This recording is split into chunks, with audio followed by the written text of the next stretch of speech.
4월 9일 사울이 죽임을 당한 이유. 사울이 죽은 것은 여호와께 범죄하였기 때문이라. 그가 여호와의 말씀을 지키지 아니하고 또 신접한 자에게 가르치기를 정하고 여호와께 묻지 아니하였으므로 여호와께서 그를 죽이시고 그 나라를 이새의 아들 다윗에게 넘겨주셨더라. 역대상 10장 13절에서 14절. 10장은 사울과 그의 세 아들이 이스라엘과 블레셋의 전투에서 죽었다는 언급으로 시작한다. 저자는 이어서 사울과 그의 아들들이 어떻게 죽었는지 구체적으로 밝힌다. 7절에서 12절은 그들이 죽은 후에 무슨 일이 일어났는지에 대하여 다룬다. 그들이 죽자 일어난 세 사건을 순서대로 말하면 다음과 같다. 첫째 날에는 골짜기에 있는 모든 이스라엘 사람들이 성읍을 버리고 도망가자 블레셋 사람들이 와서 그 성읍을 차지했다. 둘째 날에는 블레셋 사람들이 길보아 산에서 엎드려져 죽은 사울과 그의 아들들을 보고 사울의 갑옷을 벗기고 머리를 베어 블레셋 땅에 보냈고 그와 아들들의 시신은 벳산 성벽에 매달았다. 세 번째로 길르앗 야베스 용사들이 밤새도록 달려와서 사울과 아들들의 시신을 수습하여 야베스로 가지고 가서 화장하고 그곳에 매장했다. 마지막 내용은 사울의 죽음에 초점을 맞추어 사울이 왜 죽게 되었는지를 상세하게 설명한다.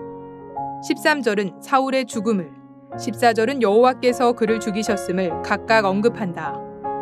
사울의 죽음에 대한 언급은 사울이 사람들의 손에 의하여 죽었으나 그의 죽임이 하나님의 심판에 의한 죽임이었음을 분명하게 한다. 사울의 구체적인 죄는 그가 여호와 하나님의 말씀을 지키지 아니한 것과 신접한 여인에게 가르침을 청한 것과 여호와 하나님께 묻지 아니한 것이다. 사울이 여호와께 묻지 아니했다는 언급은 설명이 필요하다. 사울은 블레셋과의 임박한 전투를 앞두고 여호와 하나님의 뜻을 구했으나 하나님께서 일체에 응답하지 아니하셨다. 사무엘상 28장 6절은 사울이 여호와께 묻자오되 여호와께서 꿈으로도 우림으로도 선지자로도 그에게 대답하지 아니하셨다고 분명하게 말한다. 이 언급은 사울이 여호와 하나님의 뜻을 세 가지 방도로 물었음을 분명하게 한다. 그 셋은 꿈과 제사장 에봇에 들어있는 우림과 선지자다. 그러나 하나님께서는 그의 기도에 전혀 응답하지 않으셨다. 그 결과 사울은 자신이 전에 죽였던 신접한 자와 박수들 중에 생존한 엔돌의 신접한 여인을 찾은 것이었다. 그러므로 14절에 사울이 여호와께 묻지 않았다는 것은 사무엘상 28장 6절에 언급된 사실을 부인하는 것이 아니다. 그러면 14절이 말하고자 하는 것은 무엇인가? 14절은 하나님께서 사울의 기도에 응답하지 아니하셨을 때 사울이 당연히 여호와 하나님께서 응답하실 때까지 회개하며 끝까지 기도했어야 했다는 의미를 가진다. 하나님께서 사울의 간청에 응답하지 않으신 것은 그의 반복적인 죄에 대한 심판적인 침묵과 경고였다. 사울은 하나님께서 이렇게 경고하실 때에 회개하며 기도하는 가운데 하나님의 응답을 끝까지 기다려야 했다. 사울 왕의 치명적인 약점은 끝까지 기다리지 못하는 것이었다. 사울은 처음에 왕이 되었을 때 사무엘이 그에게 자신이 올 때까지 길갈에서 기다리라고 했으나 불안한 나머지 직접 하나님께 제사를 드리는 죄를 범했다. 그가 엔돌의 신접한 여인을 찾아간 것도 하나님의 응답을 끝까지 기다리며 그분의 뜻을 구하지 못한 결과였다. 그 결과 하나님께서 이스라엘 백성에게 엄히 금하신 것을 행하고 말았던 것이다. 1장에서 8장의 족보 중간에 언급된 야베스의 응답받은 기도와 응답받지 못하고 신접한 자를 찾아 멸망을 당한 사울의 기도는 큰 대조를 보여준다. 야베스의 출발은 비참했으나 하나님께서 응답하실 때까지 기도함으로 그는 결국 형제들 가운데 존귀한 자가 되었다. 그러나 사울은 야베스와 정반대였다. 사울의 출발은 영광스러웠다.